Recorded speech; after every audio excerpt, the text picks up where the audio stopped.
we're back again. I am still doing this lesson that I started with you yesterday. So yesterday I talked about this first page, and then I worked through the whole next page, example 2. Oh, I went out of order. I did example 2 first, and now I have example 1 to do. Silly me. I didn't even realize I went out of order. Sorry about that. Okay, so yesterday, by mistake, I did example 2, and today I'm going to do example 1. No big deal. Sorry if you were confused yesterday. So hopefully when I was working on an example 2, you knew where to go. So I apologize about that. Okay, so today we're going to do example 1. And so if you were overwhelmed yesterday, I totally get it, because when I teach this lesson in class, people get overwhelmed, and it just can cause you to have anxiety. So I don't want you to be overwhelmed or have anxiety. We're just going to take this really, really slow, and we're going to spend several days on it. And hopefully each day you watch the video, you understand a little bit better. Okay? All right, so this example here says the path of a ball that's kicked upwards can be described by this equation. So this is the equation we're working with today, where h is the height of the ball in meters, and t is the time in seconds. Okay, so like yesterday, our t is representing our x's. So when we go to put it in the calculator, we'll use x instead. And this h here is where the y typically is. So h is representing our y. So h is the height, but it's the typical place that you would find y. And our x is the t, which is representing the time. Okay, so looking at A, it says, how high is the ball after 3 seconds? So is 3 seconds height or time? It's time. So that means if this is the time, this is an x value, because time is represented by x. So in my calculator, I am going to be looking for an x value of 3. So I just need to put this equation in my calculator and then go to the table and look for a 3 in the x column. Okay, so let's do it. So I'm going to my handy dandy calculator on my computer. Okay, I am, first of all, I want everybody to reset this. So we're going to go zoom. So let's go zoom. It's this top middle button, and then number 6. This takes us back to a standard window. So zoom 6 and then enter. Okay, so that was the picture we looked at yesterday.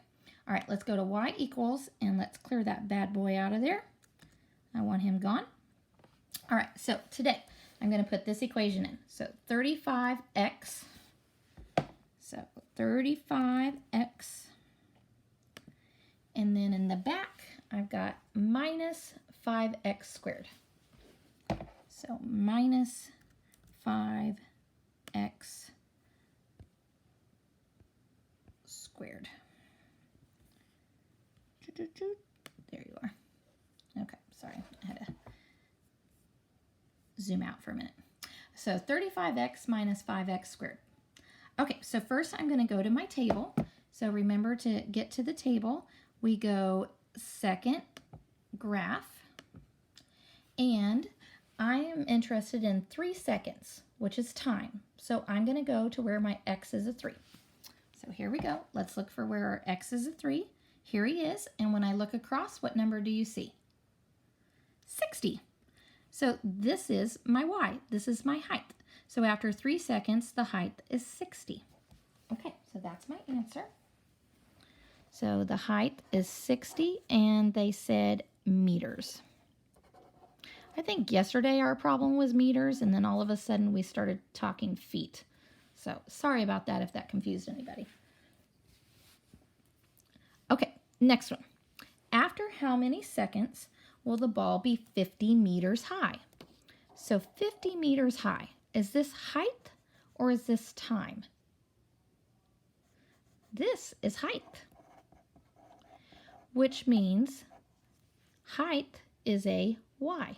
So I want to go to the calculator and I want to look for a y value of 50. Okay, so up here, Seconds was time, and time is t. So I looked, time is t, which is what our normal x is. So I looked for x equals 3 in the table.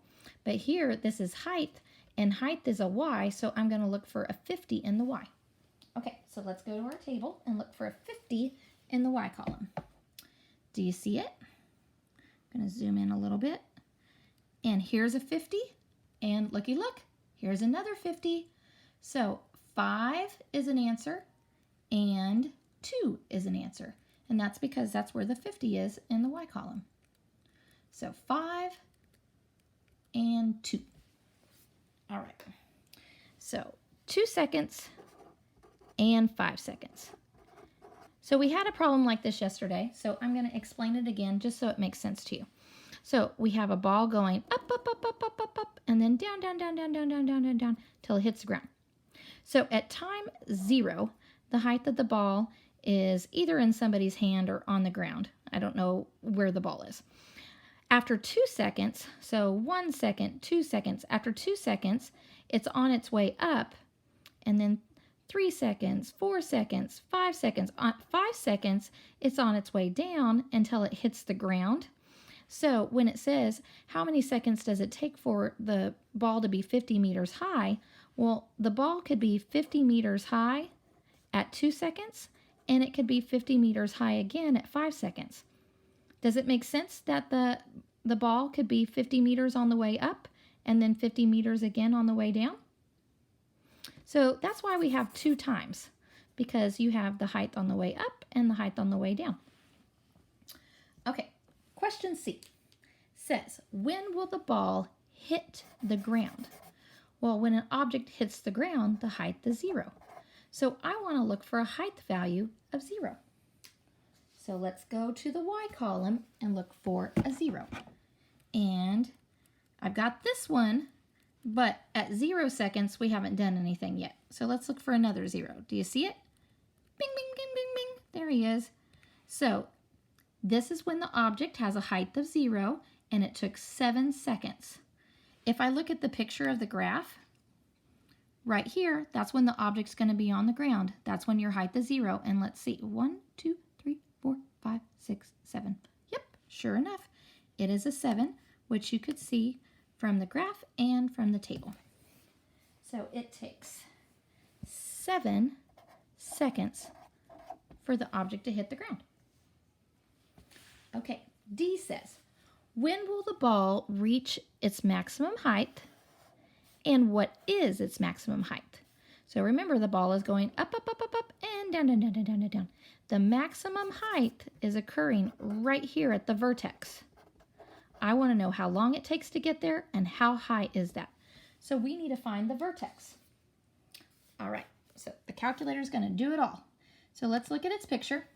I clearly cannot see high enough. So let's make the calculator see higher. So go to this button that says window. And if you want to see higher, that's a Y max. I'm going to make it 100 this time. Yesterday I made it 50 and it was good enough. If I made it 50 today, it might still be good enough. I don't know. I'm just going to make it 100. As long as I can see the vertex, I'm good to go. So hit graph. I can see the vertex, so I'm fine. All right, so this is a maximum. So let's go to calculate. So second calculate or second trace. I want to go to number 4 because it's a maximum. Hit enter. So left bound. Get Mr. Blinky cursor to the left of that vertex. As long as it's to the left of the vertex, you're good to go. So I could have hit enter here, here, here, here, here. It doesn't matter. So I hit enter. Now it says right bound. So move Mr. Blinky boop, boop, boop, boop, boop, boop, boop, boop, to the right of the vertex. And that's right of the vertex. So I'm going to hit enter. And then guess. Get Mr. Blinky right where it looks like the vertex is. And it looks like the vertex is right there. So I'm going to hit enter. And this looks like 3.5, 61.25. 3.5, 61.25. Let me write it down. Okay, so 3.5, 61.25. So remember, your x is being represented by time, And your y is being represented by height in this problem. So when it says, when will the ball reach its maximum height? At 3.5 seconds, the ball will reach its maximum height. And what is its maximum height?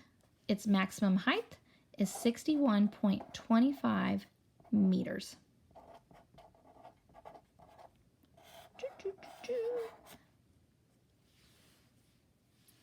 Okay, so the calculator is doing all the work here, really.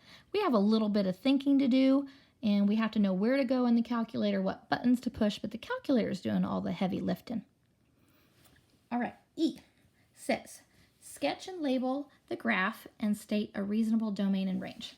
All right, so really, all I need is the y-axis and the x-axis for the first quadrant, because time is not going to be negative, so I want all the positive values. Height is not going to be negative, so I want all the positive values. So I only need the first quadrant. All right, so we've got this ball, and I don't know if the ball's starting on the ground or if somebody's holding it. I don't really know, but I know that the ball is going to go up, up, up, up, up, up, up, up, up, and down, down, down, down, down, down, down, down, down, down, down, until it hits the ground. So first, let's talk about domain.